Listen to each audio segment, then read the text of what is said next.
Assalamualaikum warahmatullahi wabarakatuh. Sebelumnya perkenalkan, nama saya Anggreni Kusnadi dengan NIM 2190302105 dari kelas B1. Pada kesempatan kali ini saya ingin menjelaskan tentang buku kerja 2 bagian 10 dan 11.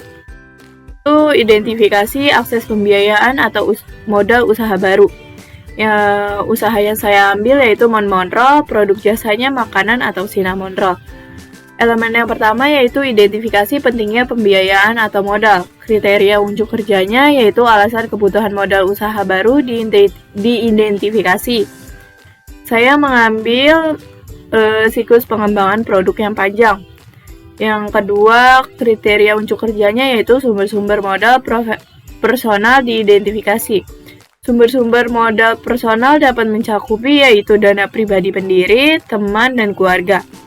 Potensi peningkatan pendanaan dipersiapkan. Potensi peningkatan pendanaan dapat mencakupi yaitu personal funds.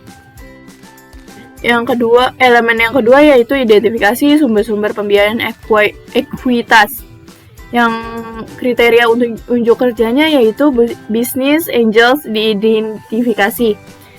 Business angels mempunyai karakteristik. Di sini saya tidak mengambil semuanya karena menurut saya perusahaan saya tidak memiliki dan tidak akan mengambil dari business angel ini.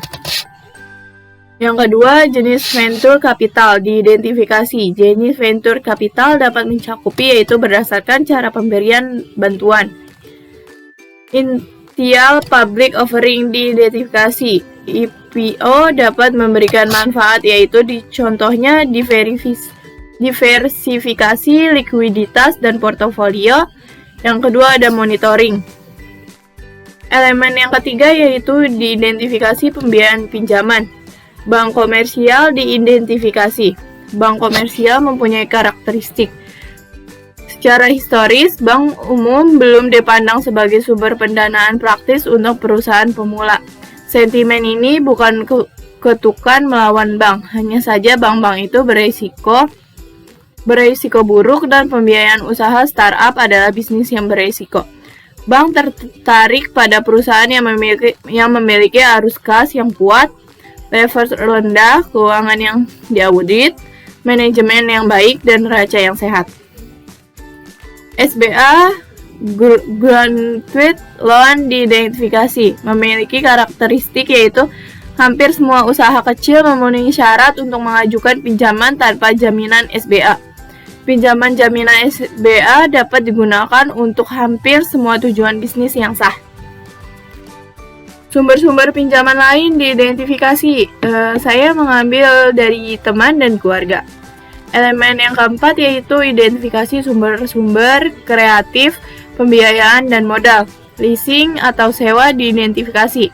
Leasing atau sewa memiliki karakteristik yaitu keuntungan utama dari leasing adalah memungkinkan perusahaan mengakuisisi penggunaan aset dengan uang muka sangat sedikit atau tidak sama sekali. Sebagian besar sewa menggunakan uang muka sederhana dan pembayaran bulanan selama masa sewa. Small Business Innovation Research dan Small Business Technology Transfer Grant Programs diidentifikasi, yaitu memiliki karakteristik.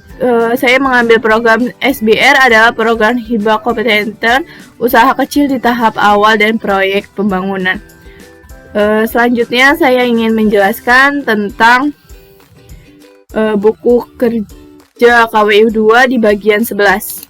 Identifikasi dan evaluasi peluang pemasaran. Unit usahanya masih sama, makanan, produk jasanya Mon Roll. Langkah-langkahnya yaitu yang pertama ada identifikasi peluang pemasaran. Kriteria kinerja yaitu 1.1. Informasi tentang kebutuhan pasar dan jenis pemasaran. Dianalisa untuk mengidentifikasi peluang pemasaran.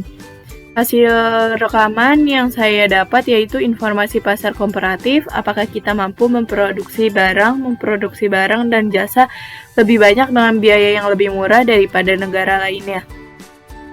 Yang kedua ada kinerja pesaing, yang ketiga ada kebutuhan pelanggan, yang keempat ada tren dan perkembangan pasar, yang kelima ada pasar baru dan berkembang, yang keenam ada profitabilitas, yang ketujuh ada angka penjualan.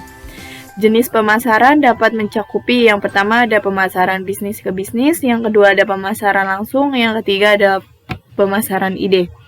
1.1.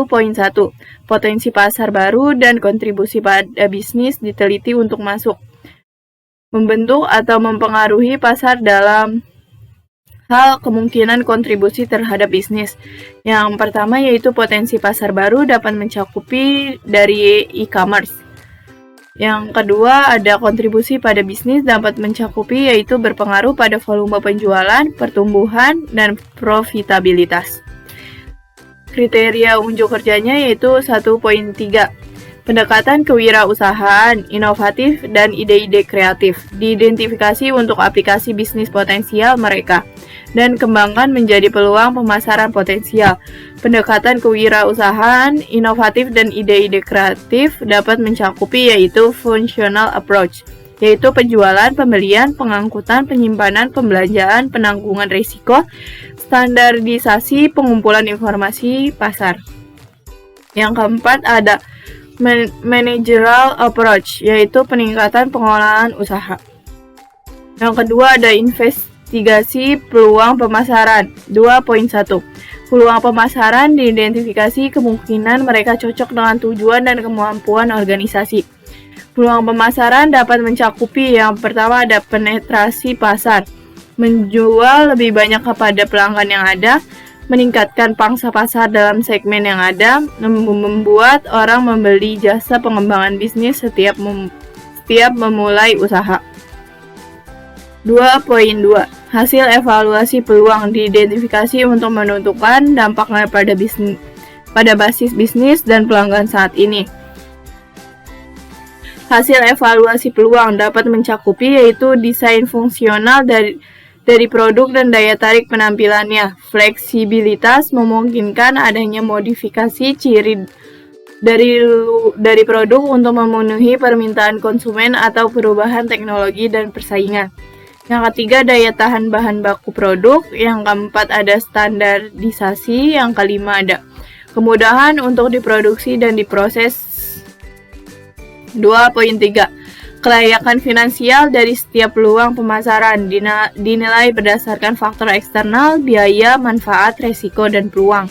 Kelayakan finansial yang saya dapat yaitu faktor eksternal, kode praktik, kebijakan, dan pedoman peraturan undang-undang yang relevan. Biaya, manfaat, resiko, peluang. 2.4. Kemungkinan strategi pesaing potensial diidentifikasi dari pesaing dengan produk atau jasa yang sama.